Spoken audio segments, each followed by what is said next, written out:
Depuis début 2023, avec la sortie de ChatGPT 4, on entend beaucoup parler d'intelligence artificielle. On voit énormément beaucoup de projets se développer autour de l'IA dans le domaine de la crypto. Et également, on voit que les entreprises qui produisent de l'intelligence artificielle ont tendance à voir leur prix de leurs actions monter. Je pense notamment à Microsoft, qui est devenu la première entreprise en termes de capitalisation, ou encore à Nvidia, qui a eu un rallye haussier énorme, étant donné qu'il faut des machines et qu'il faut des cartes graphiques pour faire fonctionner l'IA. Et donc Nvidia s'est trouvé l'un des plus grands gagnants de cette révolution autour de l'IA. Aujourd'hui, on va donc voir 5 projets qui me semblent assez intéressants dans lesquels investir pour la suite de ce bull run crypto.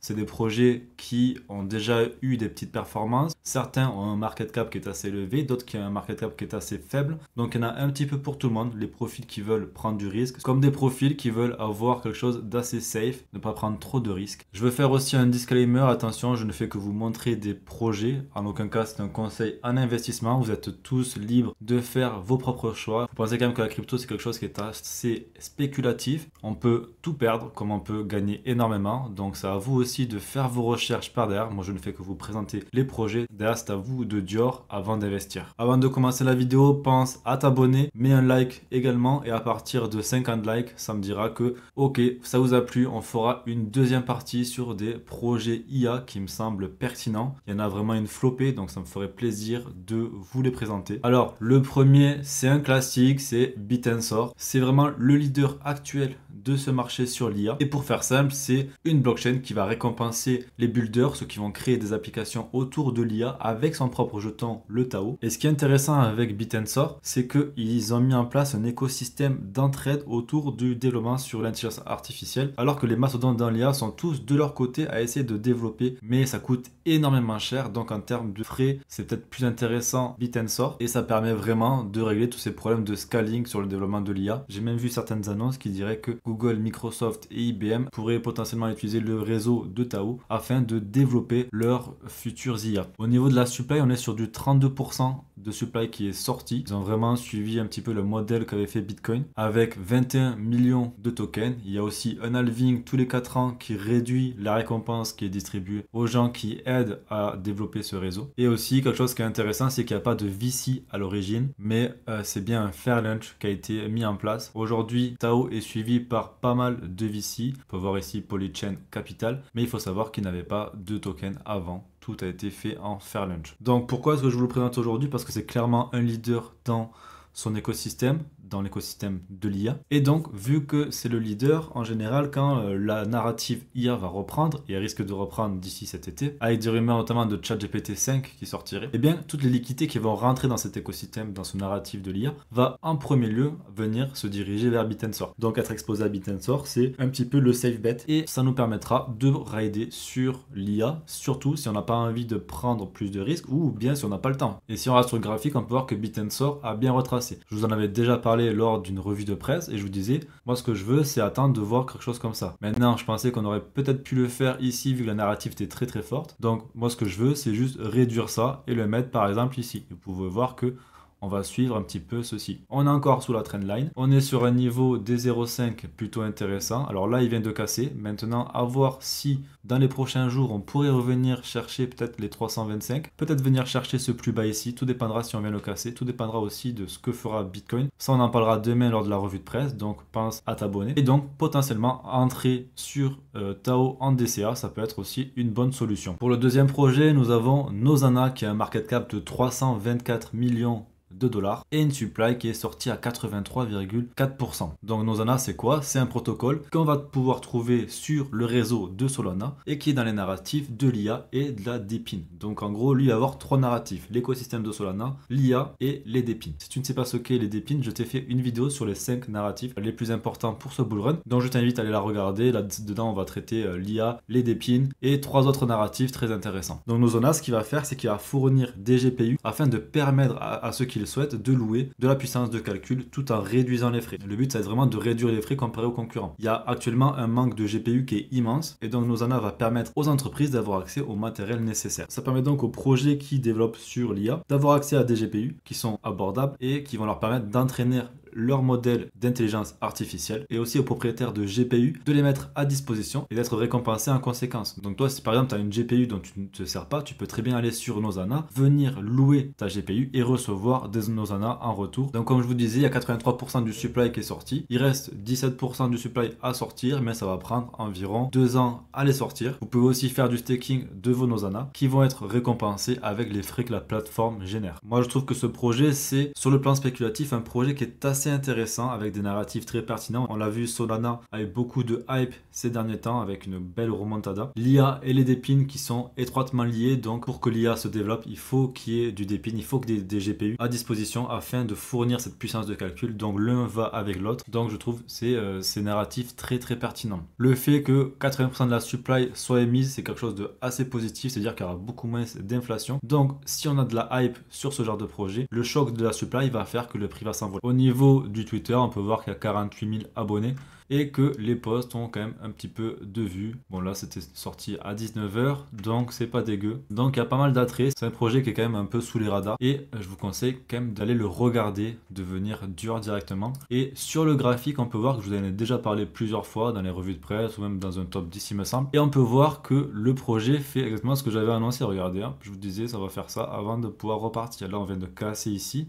Maintenant, est-ce qu'on va venir retester la trendline? C'est pas sûr, hein, c'est pas sûr. On peut voir qu'on arrive sur des petites résistances ici. On pourrait très bien avoir trouvé un petit équilibre et venir essayer de rechercher ces 0,5 avant de potentiellement repartir. Tout dépendra également de Bitcoin. En tout cas, je trouve que la localisation actuelle de Nozana est plutôt intéressante. Encore une fois, si vous n'êtes pas sûr, faites votre DCA. Là, on a sur du mid cap, 300 millions de market cap, c'est assez faible. Les concurrents vont être Render, vont être Akash, avec des market cap à 1 milliard, à 4 milliards. Donc, avec une hype sur cette narrative, ça peut être très intéressant et il y a des beaux multiples à aller chercher. Dans le même thème que Nozana, nous avons Clore AI qui lui a un market cap beaucoup plus petit, à autour de 65 millions de dollars et qui est donc un projet vraiment similaire à Nozana. Ça va proposer des GPU sur sa marketplace qui va mettre en relation les propriétaires de GPU et les utilisateurs qui en ont besoin. Ils auraient déjà plus de 20 000 cartes graphiques, dont 15 000 qui sont déjà louées et ils proposent un prix eux aussi assez attractif afin de pouvoir aider à entraîner ces modèles IA, faire du mining ou encore faire du rendering vidéo. Ils sont en plein développement et souhaitent aussi proposer tout ce qui va être service de VPN et de stockage de données. Donc là, on est clairement dans un mélange de IA et de dépine et ça pourrait être très intéressant. Au niveau du token, on a un token qui est assez inflationniste avec 20% de la supply qui devrait être émise entre aujourd'hui et décembre 2025. Donc tant qu'on va avoir de la hype sur le marché autour de ces narratifs, que ce soit le dépine et l'IA, alors je pense que le token devrait s'apprécier et réussir à absorber cette offre sur le marché avec beaucoup plus de demandes. Mais c'est lorsqu'on va rentrer dans un bear market qu'il va falloir potentiellement se débarrasser de ces tokens car l'inflation pourrait faire que le token s'écroule. Donc il faut vraiment prendre conscience de tout cela par rapport à tout ce qui va être tokenomics. Mais en tout cas, le point positif, c'est que le token a été lancé en fair launch. Il n'y a pas eu de pré-minage, pas eu de VC et aucun vesting. Donc clairement, là, on est sur un projet qui est parti des meilleures narratives comme Nozana, IA, Dépine, c'est vraiment un combo parfait. De plus, on peut voir que Clore AI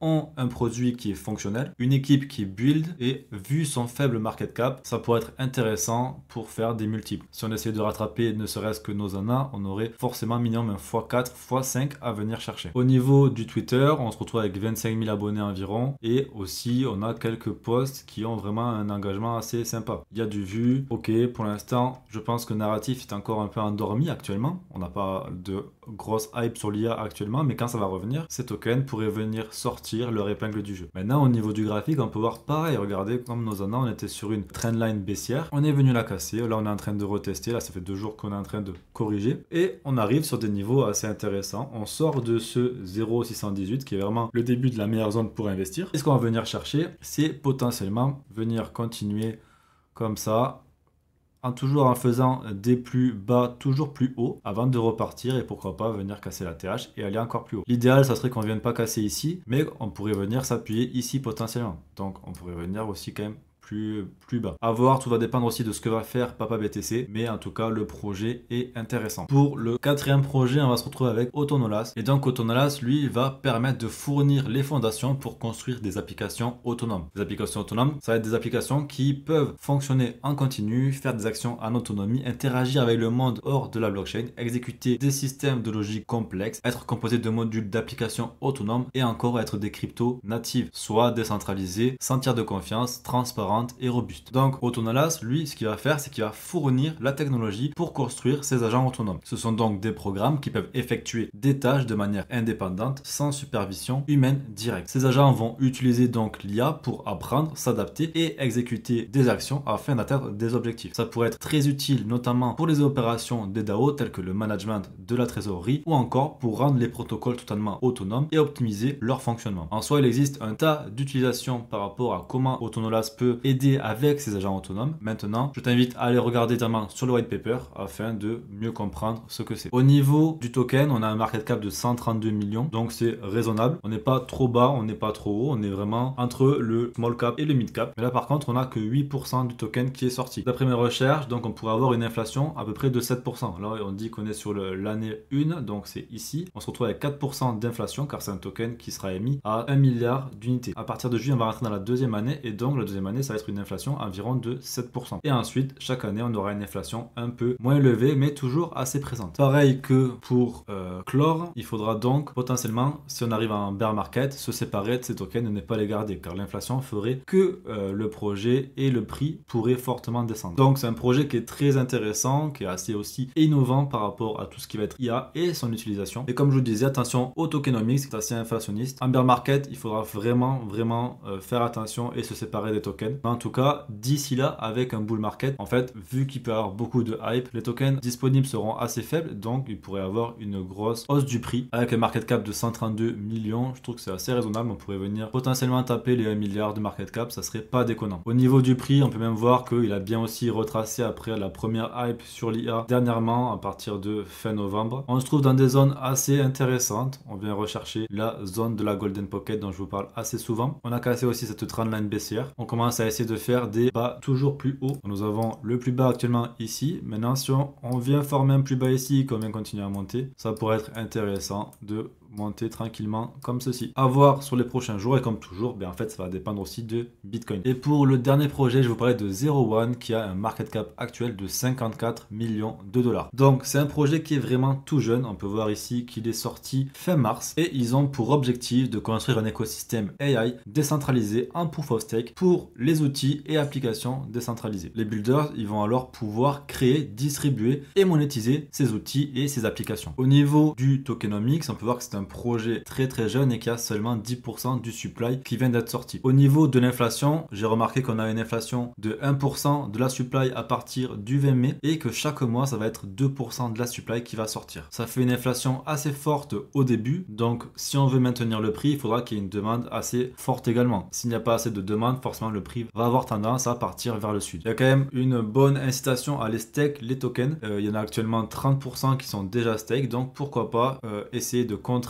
cette pression vendeuse avec du staking. Au final, le projet est assez intéressant car il a un market cap assez faible, mais comme je vous dis, il faut quand même faire attention à l'inflation. Mais si la demande est bonne, alors l'inflation pourrait être absorbée et avec la hype qui grandit, on pourrait vraiment avoir un concurrent à Tao qui émerge. Au niveau du social aussi, on voit qu'on a 57 000 abonnés avec quand même un Twitter qui est assez actif. On a pas mal de likes et de retweets également, des commentaires. Donc c'est plutôt intéressant par rapport à ça. On voit qu'ils ont une communauté qui est en train de grandir. Ils ont fait un partenariat avec Aetir qui est aussi un projet d'épine. Donc à voir comment ça va continuer à évoluer, mais je trouve quand même le projet assez intéressant. Au niveau du token, on peut voir que depuis son lancement, il avait fait une belle poussée haussière et que depuis, il a assez bien retracé. On peut voir qu'il doit être sur du 60% de retracement. Donc c'est plutôt intéressant. On se retrouve même presque à des prix de listing. On a la trend baissière qui a été cassée. On commence à essayer d'imprimer des plus bas de plus en plus haut. Maintenant, pareil par rapport à Autonolas, est-ce qu'on va réussir à faire comme ça et puis après continuer tranquillement avant de monter? C'est un token assez risqué avec un faible market cap, mais on peut voir quand même que c'est un token intéressant. Le projet est assez novateur, donc à voir comment ça pourrait se développer. C'est terminé par rapport à ce top 5. J'espère que ça vous a plu. En tout cas, si vous avez des questions, je vous invite à les mettre directement en commentaire. Vous avez aussi mon Twitter, vous pouvez venir me contacter directement sur Twitter et j'y répondrai avec plaisir. Si la vidéo vous a plu, mettez un like. À 50 likes, la partie 2 sera sortie. Et abonnez-vous, ça aide énormément au développement de la chaîne. Moi, je vous retrouve demain avec la revue de presse hebdomadaire et je vous dis ciao ciao.